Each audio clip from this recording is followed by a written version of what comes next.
ॐ कृशधरी महाचण्डी मुक्तकेशी वलिप्रिये कुलाचार प्रसन्यास्ये नमस्ते शङ्करप्रिये घोरदंष्ट्रे कोटराक्षी कीटी शब्दप्रसादिनी घोरघोररवस्फारे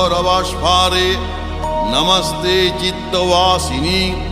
बन्धुका पुष्पशङ्काशे त्रिपुरे भयनाशिनी भाग्योदय समुत्पन्ने नमस्ते वरवन्दिनी जय देवी जगद्धात्री त्रिपुराद्ये त्रिदेवते भक्तेभ्य वरदे देवी महिषग्नि नमोस्तुते घोर विघ्न विनाशाय कुलाचार समृद्धये नमामि वरदे देवी मुंडमाला विभूषणे रक्त